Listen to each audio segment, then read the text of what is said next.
Bienvenue, c'est l'heure de l'information sur RTI 1. Dans les titres ce soir, le Premier ministre a lancé dans le nord de la Côte d'Ivoire plusieurs chantiers importants, notamment le renforcement de la route Petit-Nation Kafolo-Teini, la pose des premières pierres du futur hôpital général de Kong et du lycée professionnel.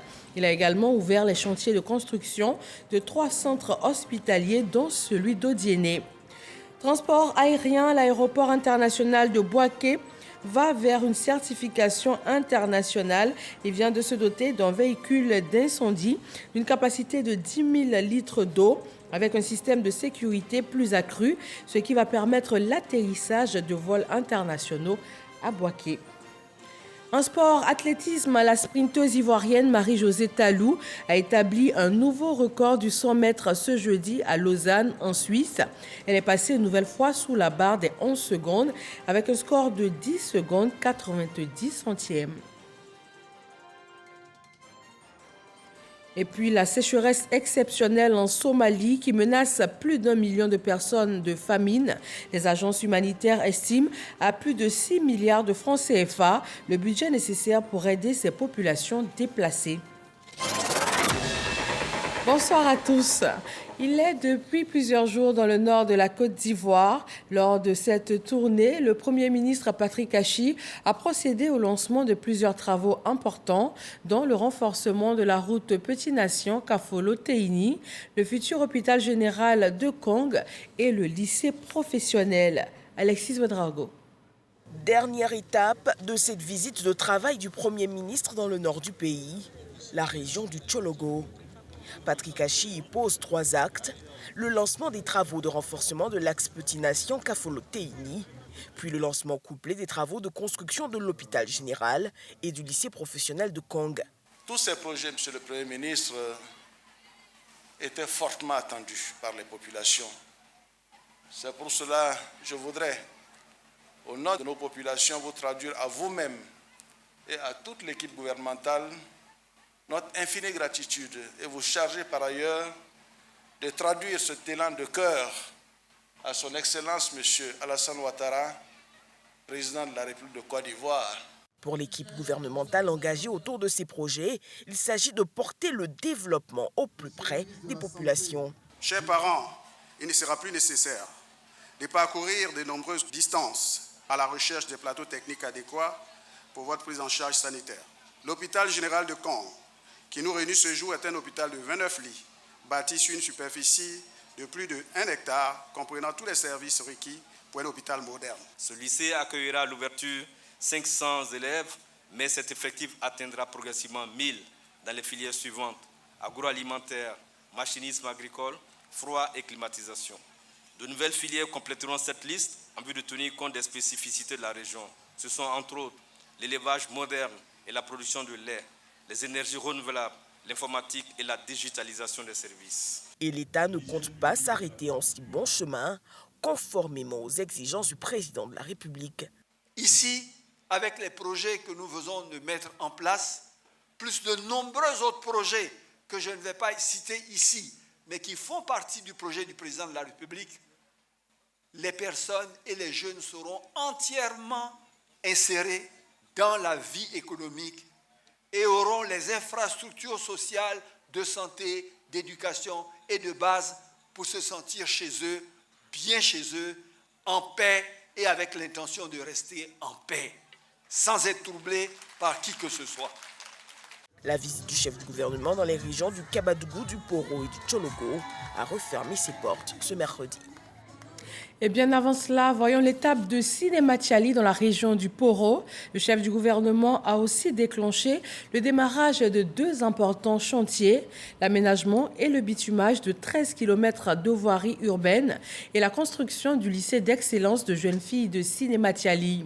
Les travaux de cet établissement ouvrent la chaîne de construction de 14 nouveaux lycées d'excellence pour jeunes filles dans le cadre de la réforme de l'école ivoirienne. Dans la dynamique de rapprochement entre les institutions de la République, le président de l'Assemblée nationale, Adama Bictogo, a été rencontré aujourd'hui le président de la Haute Autorité pour la bonne gouvernance. Il lui a réitéré l'engagement de son institution à travailler en étroite collaboration avec la Haute Autorité afin de mener à bien ses différentes missions. Moussa Konaté. La Haute Autorité pour la bonne gouvernance assure la mise en œuvre des politiques de prévention et de lutte contre la corruption. Elle s'occupe également du processus de déclaration de patrimoine. L'institution, dirigée par Ngolo Coulibaly, reçoit la visite du président de l'Assemblée nationale. Nous avons pu faire un tour d'horizon des questions qui nous intéressent, qui intéressent la nation. En tout cas, tous ensemble, nous avons conscience qu'un gros effort doit être fait par la nation pour restaurer la cohésion sociale. Le président de l'Assemblée l'a démontré suffisamment lors de son élection en faisant campagne auprès de toutes les formations politiques représentées à l'Assemblée. Je crois que nous devons comprendre que faire la politique, c'est éventuellement ne pas être d'accord sur certaines idées, mais cela ne fait pas de nous des ennemis. Des propos du président de l'organe en charge de la stratégie de lutte contre la corruption, bien apprécié par Adama Bictogo. Le président de l'Assemblée nationale réaffirme son ambition de collaborer avec les autres institutions. Quand on sait que les missions de l'Assemblée rencontrent certaines missions de la haute autorité, d'autant plus que nous avons tous ensemble pour mission de veiller à la bonne exécution donc du budget que nous votons à l'Assemblée et dont le contrôle après est suivi par la haute autorité, la Cour des comptes et l'inspection générale d'État. Donc toutes ces institutions ont une certaine interdépendance dans le suivi donc, des actions gouvernementales qui à la fin doivent obéir donc, aux aspirations du peuple de Côte d'Ivoire. Depuis son élection à la tête de l'Assemblée nationale, le président Adama Bictogo multiplie les rencontres avec les institutions sœurs, notamment la CEI, la Commission électorale indépendante, la Cour des comptes, le Conseil constitutionnel, la Grande Chancellerie et bien d'autres. Dans le domaine des transports, l'aéroport de Bouaké se met au goût du jour. Il vise la certification internationale afin de pouvoir accueillir des vols internationaux. Et pour ce faire, il vient d'acquérir un véhicule d'incendie de type moderne qui renforce considérablement son système de sécurité. Soro Corona. Aéroport international de Bouaké, le véhicule de type VMA 112 du système de sécurité incendie en pleine démonstration d'extinction de feu. Ce nouveau véhicule VMA 112 des dernières générations de sécurité aéroportière de 500 millions de francs CFA est acquis par la Sodexam, Société d'exploitation de développement aéroportière aéronautique Météo. Cet engin vient accroître la capacité du système de sécurité de l'aéroport de Bouaké dans le but de sa certification. Il s'agit notamment de la dotation de nos personnels à l'intérieur du pays de moyens de mobilité, d'enclencher notamment donc, sur les instructions de Monsieur le ministre des Transports, le processus de certification de l'aéroport international de Bouaké. Le ministre des Transports inscrit cet équipement dans la politique de modernisation et de développement des infrastructures du transport aérien. L'enjeu actuel est de faire face aux défis de la certification afin de reprendre les vols internationaux à partir de Bouaké. Surtout au cours de la prochaine Coupe d'Afrique des Nations en 2024 et pourquoi pas permettre à nos compatriotes qui font le pèlerinage à la Mecque de partir de Bouaké. Les sapeurs-pompiers militaires de Bouaké n'ont pas été oubliés. Les soldats du feu ont reçu un véhicule de sécurité incendie médicalisé de la part de l'ACSECNA, un véhicule de 160 millions de francs CFA. En plus des fonctions de lutte contre l'incendie, notamment les débuts d'incendie, et de sauvetage des vies humaines, ce véhicule permet d'assurer une assistance médicale qui en fait sa spécificité. Amadou Kone annonce que cet engin d'intervention va améliorer la capacité opérationnelle des pompiers. Les sapeurs-pompiers militaires de Bouaké qui pourront efficacement donc, accomplir leur service de secours donc, aux populations, aussi bien à Bouaké que sur les routes qui mènent donc, à la ville de Bouaké. L'aéroport de Bouaké est le deuxième après celui d'Abidjan, doté du VMA 112. C'est un véritable fléau en Côte d'Ivoire. Les constructions anarchiques ont fait ces derniers mois plusieurs victimes. Le ministère de la Construction, du Logement et de l'Urbanisme a décidé de renforcer, encore une fois, les mesures de vérification. Une plateforme collaborative de contrôle des constructions entre en jeu afin de venir à bout des effondrements d'immeubles. Lancine Bakayoko. Cette plateforme collaborative a été créée pour fédérer dans un organe unique les acteurs impliqués dans le domaine de la construction afin de faire respecter les normes en matière d'édification d'immeubles. Il s'agit plus spécifiquement de solliciter l'adhésion des parties signataires de la charte commune, notamment les élus locaux, en l'occurrence les maires, dans ce projet visant à offrir un meilleur cadre de vie aux populations. En ce qui nous concerne, les maires de Côte d'Ivoire joueront pleinement leur partition pour que nos concitoyens aient des logements à de meilleurs coûts et des logements décents pour vivre dans les meilleures conditions de vie. Outre les maires, cette plateforme de contrôle engage également la participation des principaux districts ainsi que le ministère de l'Hydraulique, de l'Assainissement et de la Salubrité. Nous souffrons du désordre qu'il y a dans ce secteur en tant que citoyens et dans nos fonctions respectives. Je voudrais donc tout naturellement féliciter mon collègue, le ministre de la Construction, du Logement et de l'Urbanisme, et l'assurer du soutien et de la disponibilité de mon département dans la mise en œuvre des importants chantiers du pôle de l'amélioration du cadre de vie des populations que nous gérons ensemble. Pour renforcer les contrôles, le ministre Bruno Nabagno-Koné annonce la création de 8 antennes supplémentaires, portant le nombre total à 22. Au moins 184 agents ont déjà été recrutés qui vont prendre part à l'opérationnalisation effective de la plateforme collaborative par l'intensification des actions de contrôle. Mais la mutualisation des efforts devrait en rajouter à l'efficacité du dispositif. La mutualisation des moyens de nos différents services permettra d'accroître la mobilité, la fréquence, la réactivité des contrôleurs sur le terrain selon le mode opératoire convenu avec l'ensemble des parties prenantes, mode opératoire qui est contenu dans la charte. Le temps où on pouvait construire en toute illégalité sans être inquiété, nous le disons aujourd'hui, est révolu. Toutes ces initiatives intègrent le vaste projet d'amélioration du cadre bâti et de sécurisation des populations qui vise à garantir un environnement des affaires plus attractif. Comment donner accès à un financement plus efficace dans les États membres de la CEDEAO? La finance islamique se veut une solution idoine. Islamic Finance Intelligent and Management initie une session de formation et aussi de sensibilisation afin de mieux faire connaître ce type de finance. Frédéric Gorebi, Franck Quadio et Ariel Ago nous permettent d'en savoir davantage. Promouvoir davantage la finance islamique tout en présentant ses nombreux avantages et expliquer les règles du système bancaire islamique qui offre beaucoup de financement.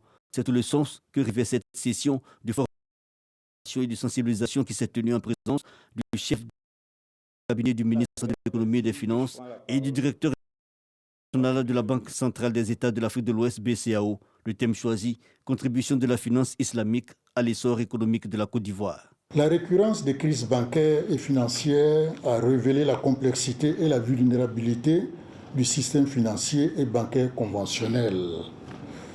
En effet, des défaillances ont été observées, liées en partie aux problèmes éthiques et moraux, ainsi qu'au système de financement des acteurs économiques, basé sur une certaine opacité et une asymétrie au niveau de l'information. Le système conventionnel encourage parfois l'endettement à travers le système de crédit. Organisé par l'Islamic Finance Intelligence et Management, IFIM, cet atelier veut également donner les clés aux pays de la CEDEAO pour un financement plus efficace. La crainte d'une résurgence de la crise de Covid que nous subissons depuis presque 2 ans, ainsi que les défis sécuritaires auxquels certains États de l'Afrique de l'Ouest font face. Ce contexte met en lumière la nécessité pour nos États, dont les besoins restent insuffisamment couverts, malgré les efforts soutenus des gouvernants, de se financer plus efficacement. Cette rencontre est la troisième du genre après celle tenue le 29 juillet 2021 et le 17 décembre 2020 sur la finance islamique aux fins d'en présenter le cadre réglementaire pour une meilleure appropriation par les acteurs. Les dimanches de la solidarité, c'est un concept du ministère de la Solidarité et de la lutte contre la pauvreté. Il s'agit essentiellement de venir en appui aux familles défavorisées. La ministre de la Solidarité et son collègue du commerce ont rendu visite à plusieurs familles dans le besoin. C'était dans la ville de Yamoussoukro. Kader Sokodogo. Yamoussoukro, les rayons solaires commencent à s'éteindre. Quartier Kokreno. Une visite inattendue pour la famille Koné. Deux membres du gouvernement, Miss Belmonde Dogo et Souleymane Diarra-Souba. Bakari, le chef de famille, est un chauffeur sans emploi. Avec ses 12 enfants et son épouse, ne lui dites surtout pas que la vie est belle. Il croule sous le poids des problèmes. Repéré par les services du ministère de la Solidarité et de la lutte contre la pauvreté, la suite est prometteuse. Des vivres et non-vivres, riz, huile, matelas pour ne citer que cela.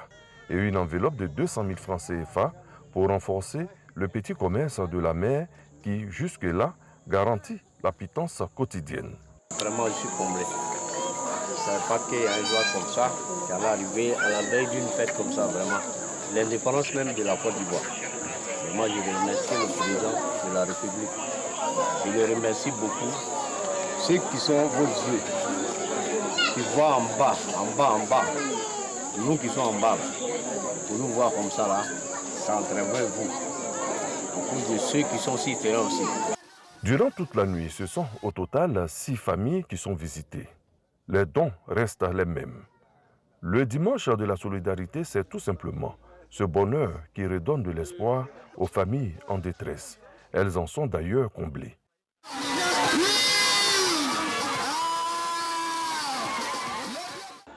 On remercie beaucoup le président pour le geste qu'il vient de faire. Parce que vraiment, on ne s'attendait pas du tout à ça. C'était vraiment un grand joie. Donc on lui dit merci. La Côte d'Ivoire solidaire. Les attentes du président de la République sont claires. Nous sommes ici aujourd'hui à Yamoussoukro avec le ministre Diarra-Souba, mais pour apporter des moments de joie aux ménages les plus vulnérables, apporter des réponses aux attentes de ces ménages-là et leur dire que le président de la République se tient à leurs côtés et a mis en place tous les mécanismes pour faire sortir les ménages vulnérables de leur état de pauvreté. Et surtout qu'ils retiennent que la pauvreté n'est pas un état statique. On peut être pauvre et sortir de cet état-là. C'est avec beaucoup de joie que j'ai été en tout cas aux côtés de Madame la ministre pour être avec ses familles, ses ménages dans l'ensemble des quartiers de Yamoussoukro pour pouvoir donc partager un peu de bonheur, donner un peu de joie à travers tous les vivres et non-vivres en fait qui ont été donnés à ces populations. Dimanche prochain, à qui le tour? Patience, Miss Belmonde Dogo arrive.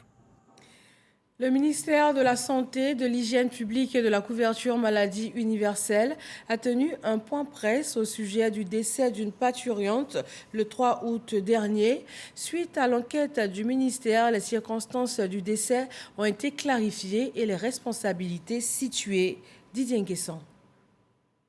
Une parturiente de 25 ans, référée de l'hôpital général de Benjaville au CHU d'Angré, est décédée le 3 août dernier.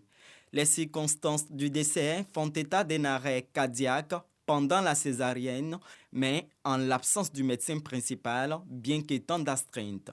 Alors que la césarienne relève de la gratuité ciblée, l'agent de santé, avant de rentrer chez lui aurait soutiré 80 000 francs selon les enquêtes du ministère de la Santé. Le décès de Dame Doumbouya est consécutif à un arrêt cardiaque iatrogène suite à l'administration de produits anesthésiques couramment utilisés pour la circonstance. Dr Kou Ignace, gynécologue obstétricien, chef de garde, a fait preuve de négligence professionnelle en abandonnant la parturiente à ses stagiaires. Il a pratiqué le racket. Des mesures administratives sont donc arrêtées. Dr Kou Ignace fait l'objet de déplacements d'office. instruction est donnée au directeur des ressources humaines de prendre toutes les dispositions réglementaires pour traduire Dr Kou Ignace devant le conseil de discipline. Le directeur de cabinet invite les agents de santé à faire preuve de professionnalisme afin d'éviter d'entacher le dévouement de l'ensemble de la corporation et des efforts consentis par l'État de Côte d'Ivoire pour garantir une bonne santé à tous. Le ministère de l'Emploi et de la Protection sociale porte à la connaissance des populations vivant en Côte d'Ivoire que le lundi 15 août 2022, jour de la fête de l'Assomption, est déclaré jour férié et chômé sur toute l'étendue du territoire national. On en vient à ce point presse du RHDP. Le porte-parole du parti s'est prononcé sur plusieurs questions d'actualité, notamment les réactions du parti des peuples africains Côte d'Ivoire face aux mesures annoncées par le chef de l'État au soir de l'indépendance de la Côte d'Ivoire. Sidonie Davila.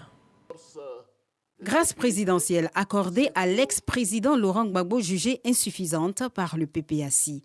Le sujet fait débat et la réaction du RHDP ne se fait pas attendre. Le RHDP voudrait rappeler que la grâce présidentielle accordée à M. Laurent Gbagbo par le chef de l'État ne procède ni d'une obligation légale, ni d'un compromis politique, mais de la seule volonté du président de la République de renforcer la paix et la cohésion nationale. Il est par conséquent difficile de comprendre l'attitude du PPACI qui, au lieu d'exprimer sa gratitude au président de la République pour sa sollicitude à l'égard de M. Laurent Gbagbo, lui brandit plutôt une exigence, celle de faire adopter une loi d'amnistie. Si le PPACI estime que les poursuites contre son leader sont irrégulières, le RHDP en fait une autre lecture. Le RHDP voudrait faire relever, ici même, que pour qu'il y ait une condamnation politique, il faut qu'il y ait une infraction politique, ce qui n'existe pas dans le code pénal ivoirien. Dans le cas de M. Laurent Gbagbo, il s'agit d'infractions de droit commun, à savoir la complicité de vol en réunion et complicité de destruction volontaire de biens d'autrui. En effet, si la question de l'amnistie figurait au titre des points discutés lors de la phase 5 du dialogue politique, il est important de relever que la prise d'une loi d'amnistie, notamment au profit du président Laurent Gbagbo, de Charles Blé Goudé et de quelques militaires que ce soit, ne fait guère partie des conclusions du dialogue, encore moins des recommandations qui en sont issues. Et cela est vérifiable en consultant le document rendu public signé par toutes les parties prenantes à l'issue des travaux du dialogue politique. Le porte-parole du Rassemblement des Oufouettistes pour la démocratie et la paix félicite le président de la République, Alassane Ouattara, pour toutes les décisions prises à la faveur de la célébration du 62e anniversaire d'indépendance. Le RHDP rappelle que l'ensemble des mesures prises par le chef de l'État pour la consolidation de la paix et de la cohésion nationale sont reconnus au plan national et international. Ainsi, l'Organisation des Nations Unies, ONU, à travers le Haut Commissariat pour les réfugiés, HCR, a déclaré depuis le 30 juin 2022 la fin du statut de réfugié ivoirien. Au total, le RHDP voudrait exprimer sa très haute admiration au président de la République et saluer son esprit patriotique, sa grandeur d'âme et son sens très aigu de l'État. Le RHDP rassure de son soutien au président de la République dans sa quête d'une Côte d'Ivoire réconciliée et en appelle au sens de la responsabilité de l'ensemble de la classe politique.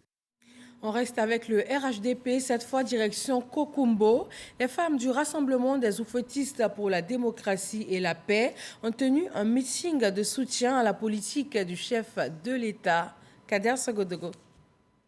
Les femmes du RHDP de Kokumbo ont envahi la place publique de la sous-préfecture.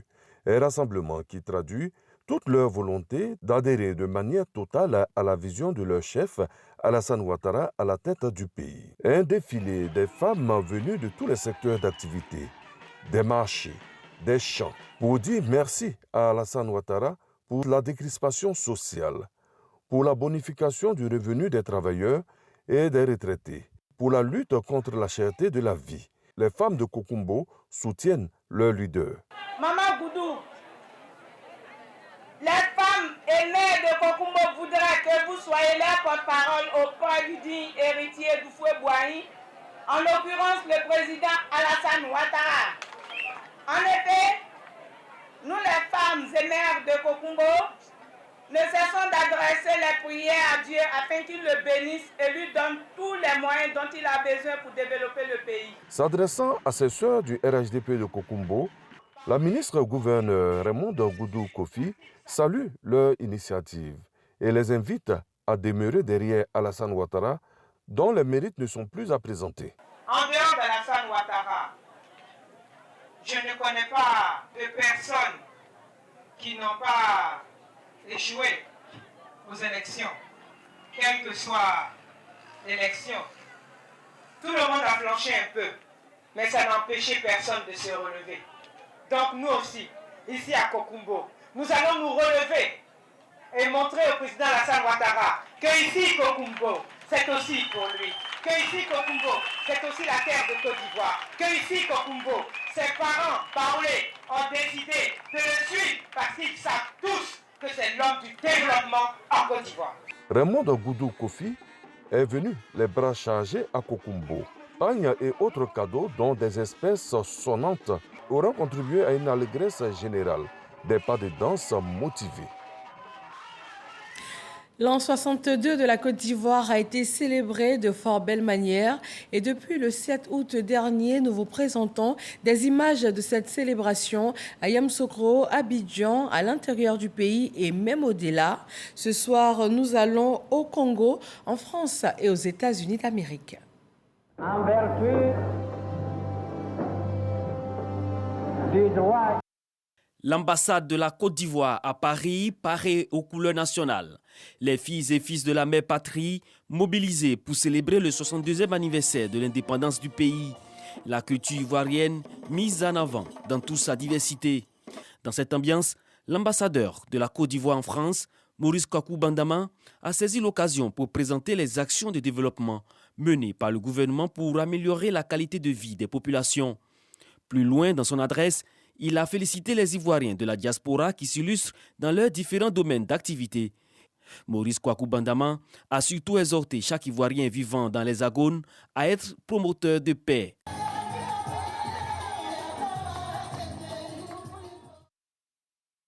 Plusieurs convives, dont des représentants du département d'État américain, des diplomates ivoiriens et étrangers, réunis à l'ambassade de Côte d'Ivoire aux États-Unis, sise à Washington, D.C., pour la célébration de l'an 62 de la fête nationale. L'occasion est toute trouvée par l'ambassadeur Ibrahima Touré pour vanter les progrès économiques et sociaux accomplis par son pays ces 10 dernières années. Des acquis que la Côte d'Ivoire entend perpétuer avec le soutien des pays partenaires comme les États-Unis. Au Congo, une sympathique réception organisée dans les locaux de l'ambassade de Côte d'Ivoire a réuni des représentants du gouvernement congolais avec au premier rang le ministre congolais des Affaires étrangères, des membres du corps diplomatique accrédité au Congo, dont l'ambassadeur du Mali, les représentants de la communauté ivoirienne au Congo. La célébration des 62 ans d'indépendance a été vécue comme un moment de fraternité et de solidarité avec la Côte d'Ivoire. L'ambassadeur de Côte d'Ivoire, son Excellence Touré Maman, a présenté les nombreuses opportunités qu'offre aujourd'hui la Côte d'Ivoire après 62 ans d'indépendance. Elle a salué l'excellence des relations entre les présidents Alassane Ouattara et Denis Sassou Nguesso. Elle a porté un toast à la poursuite de ces relations. Une autre fête nationale, celle de la Suisse, a célébré le 1er août. Ici à Abidjan, les festivités se sont déroulées le mercredi 3 août dernier en présence de plusieurs membres du gouvernement ivoirien. Une occasion de célébrer également les relations de coopération de plus de 60 ans entre les deux pays. Khalid Diomandé et Didier Nguessan. Un toast en l'honneur du 731e anniversaire de la Confédération suisse, mais surtout un instant privilégié pour célébrer 61 ans de coopération entre la nation helvétique et la Côte d'Ivoire. Des liens d'amitié entretenus et soutenus par de nombreuses initiatives entre les deux pays, tant au niveau politico-économique qu'au niveau culturel et social. En avril de cette année, nous avons signé avec le ministre de l'Enseignement supérieur et de la Recherche scientifique un mémoire d'entente qui permet le transfert de fonds suisses au Fonds ivoirien pour la science, la technologie et l'innovation, le FONSTI. Le déplacement du Premier ministre, M. Patrick Hachi, au World Economic Forum de Davos en Suisse en mai dernier, aura permis de présenter les avantages compétitifs du pays aux décideurs présents à Davos. La Suisse a lancé cette année plusieurs projets de coopération au développement. Un accent particulier est mis sur des actions en soutien au secteur du cacao durable, si important pour nos deux pays. Les autorités ivoiriennes souhaitent voir ce partenariat ivoiro-suisse se bonifier dans le temps. C'est vrai que les relations sont très bonnes en ce moment, mais avec Madame l'ambassadeur, nous souhaitons intensifier ces relations parce que nous pensons que nous avons encore beaucoup à faire ensemble. La Côte d'Ivoire a décidé de transformer structurellement son économie à travers la transformation de nos matières premières ici. Déjà, la Suisse nous accompagne, mais nous voulons que la Suisse nous accompagne encore plus. On dénombre à ce jour 35 entreprises suisses implantées sur le territoire ivoirien avec des échanges commerciaux avoisinant les 655 milliards de francs CFA par an. En sport athlétisme, la sprinteuse ivoirienne Marie-Josée Talou a établi un nouveau record du 100 mètres à Lausanne en Suisse. Elle est passée une nouvelle fois sous la barre des 11 secondes avec un temps de 10 secondes 90 centièmes. Josée Talou est la nouvelle reine du 100 mètres africain. La sprinteuse ivoirienne a battu le record d'Afrique de la distance qui était détenu par sa compatriote Muriel Aouré avec un temps de 10 secondes 72 centièmes. Talou Marie-Josée a réalisé cette performance au meeting de Monaco lors de la 10e étape de la Ligue de Diamant dans une course extrêmement rapide où elle a fini 3e derrière les Jamaïcaines Shelly Ann Fraser-Price et Sherika Jackson qui ont réalisé respectivement les chronos de 10,62 et 10,71. Avec ce chrono de 10,72, Talou Marie-Josée s'offre le 8e temps de l'histoire du 100 mètres féminin. Ce record d'Afrique va faire beaucoup de bien à Talou Marie-Josée après les mondiaux manqués de Gênes aux États-Unis. Dans l'actualité internationale, la Somalie compte à ce jour 1 million de personnes déplacées en raison de la sécheresse exceptionnelle. Les agences humanitaires estiment à 9,5 millions de dollars, soit plus de 6 milliards de nos francs, le budget nécessaire pour aider ces populations déplacées. La sécheresse dévastatrice qui sévit dans le pays a atteint un niveau sans précédent. Voilà pour ce soir, nous avons été ravis de vous présenter ce journal. Bonsoir à tous.